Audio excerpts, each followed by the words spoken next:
কোনো ব্যক্তির যদি পাহাড়ের সমানও ঋণ থাকে, এই দোয়া যদি আমল করে আল্লাহ পাক ওই ঋণও শোধ করে দিবেন ইনশাআল্লাহ। রিজিক তো বাড়বেই ইনশাআল্লাহ, আপনার যত ঋণ আছে ইনশাআল্লাহ আল্লাহ পাক শোধ করে দিবেন। বিশ্বাস করলেন না? এই দোয়া শিখাই দিচ্ছি, এই জন্য আমাকে হাদিয়া দেওয়া দরকার, স্পেশালি আমাকে এখন হাদিয়া দেওয়া দরকার। এটা গুরুত্বপূর্ণ দোয়া শিখাই দিচ্ছি। আর ঋণ কেমন জানেন? ওই যে এখন মানুষ ঋণ নিচ্ছে 1 কোটি টাকা ব্যাংক থেকে, 2 কোটি টাকা ব্যাংক থেকে, হ্যাঁ, কত বছর, 10 বছরের জন্য, 20 বছরের জন্য বাড়ি করছে, তাই না? তার ধারণা এমন যে সে মারা গেলে তার ঋণটা কেউ না কেউ শোধ করে দিবেই দিবে, তাই তো? আর আল্লাহর রসুল কি বলছেন দেখেন, একজন মারা গেছেন, নবী সাল্লাল্লাহু আলাইহি ওয়াসাল্লামের সময় একজন মারা গেছেন। তো নবী করিম সাল্লাল্লাহু আলাইহি ওয়াসাল্লাম বলছেন, এই ব্যক্তির কি কোনো ঋণ আছে? একজন সাহাবী বলেন, হ্যাঁ ইয়া রাসূলুল্লাহ, তো ঋণ আছে। নবীজি বললেন, তোমরা ওর জানাজা পড়ো, আমাকে ডেকো না। তোমরা ওর জানাজা পড়ে নাও, আমি জানাজা পড়তে চাচ্ছি না। আমি এখন কেমন করে আপনাকে বুঝাবো ঋণ কত ভয়ঙ্কর জিনিস। আপনি যে ব্যাংক থেকে 3-4 কোটি টাকার লোন নিয়ে রাখছেন, লাখ লাখ টাকা লোন নিয়ে বসে আছেন, দিব্যি সুখে বসে আছেন, এমন চিন্তায় যে আপনার মৌত হবে না। আর নবী সাল্লাল্লাহু আলাইহি ওয়াসাল্লাম মারা যাচ্ছেন, তিনি বলছেন তোমরা জানাজা পড়ে নাও, আমি জানাজা পড়তে চাচ্ছি না। মানে ঋণগ্রস্ত ব্যক্তির জানাজাও তিনি পড়তেন না। তারপরে একজন এসে বললেন, ইয়া রাসূলুল্লাহ, আমি তার ঋণ শোধ করে দিব, তার যা ঋণ আছে আমি শোধ করে দিব। তখন নবী এসে জানাজা পড়লেন সাল্লাল্লাহু আলাইহি ওয়াসাল্লাম। তা আপনার এই কোটি কোটি টাকা ঋণ আছে নাকি? আছে না? সমস্যা নেই, আপনার জানাজা পড়া হবে। কারণ হুজুরকে আপনি 5,000 টাকা দিবেন, হুজুর জানাজা পড়াই দিবে, কোনো সমস্যা নেই। তারপরে আপনার মিলাদও হবে, আপনার একটা বড়সড় দোয়াও হবে ইনশাআল্লাহ। কিন্তু আল্লাহ পাক বলেছেন যে শহীদ, আল্লাহর পথে যুদ্ধ করে শহীদ হয়েছে, এই ব্যক্তি ঝুলে থাকে যতক্ষণ পর্যন্ত না তার ঋণটা শোধ করা হয়। এবার বলেন আমি কি বুঝাবো আপনাকে? আর কিছু বলতে হবে? তো এখন সেই দোয়া শিখাচ্ছি আপনাদেরকে, যে দোয়া শিখলে আপনারা ঋণ থেকে বাঁচবেন ইনশাআল্লাহ। কত দিবেন বলেন? হ্যাঁ, এই তো, শুকরিয়া। দোয়া করবেন যেন আল্লাহ পাকের দিনটাকে আল্লাহর জমিনে প্রতিষ্ঠা করতে পারি। আমার সাথে বল, আল্লাহুম্মা ইকফিনি বিহালালিকা আন হারামিকা ওয়া আগনিনি বিফদলিকা আম্মান সিওয়াকা।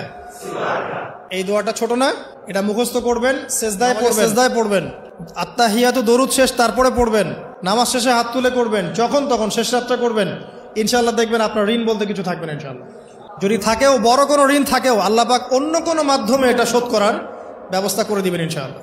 আমার জীবনে এমন ঘটনাও ঘটেছে, এটা এখন মনে পড়ে গেল তাই বলছি, যে 1,20,000 টাকা ঋণ আছে আমার, শোধ করার কোনো অপশন নাই। আচ্ছা, আমার চোখে ধরা পড়ছে না যে 1,20,000 টাকা আমি কেমনে দিব। কি হলো, হঠাৎ করে আমরা একটা সার্কুলার দেখলাম যে সারা বাংলাদেশে ইসলামিক ট্যালেন্ট খোঁজা হচ্ছে।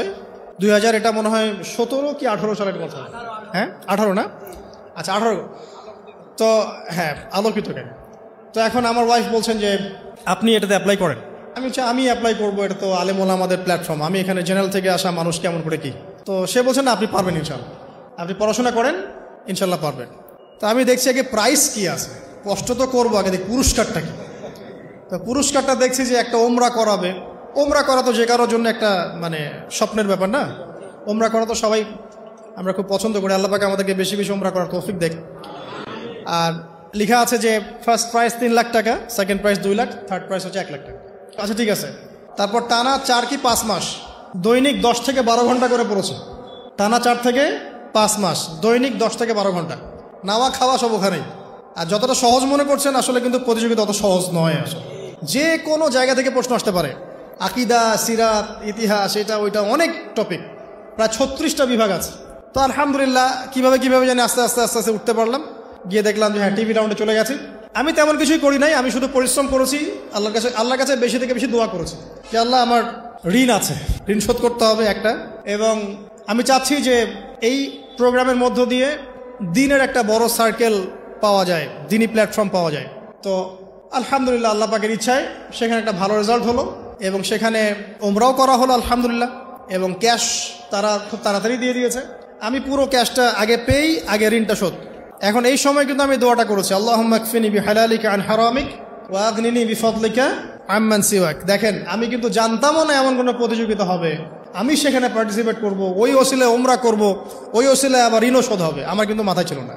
এটাই হচ্ছে আল্লাহ পাকের সেই আয়াত, ওয়া মান ইয়াত্তাকিল্লাহ ইয়াজআল লাহু মাখরাজা।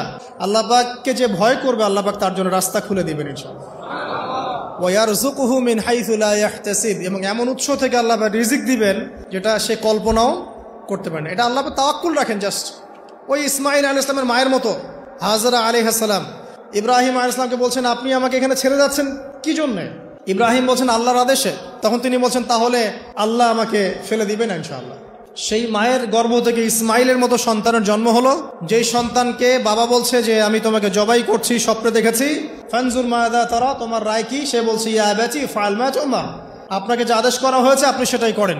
সাতাজিদুনি ইনশাআল্লাহু মিনাস সাবিরিন, ইনশাআল্লাহ আপনি আমাকে ধৈর্যশীল পাবেন। দেখেন কোন মায়ের গর্ভ থেকে কোন সন্তান। তাকে কি বাবা মানুষ করেছিলেন? না, তাকে তার মা মানুষ করেছে।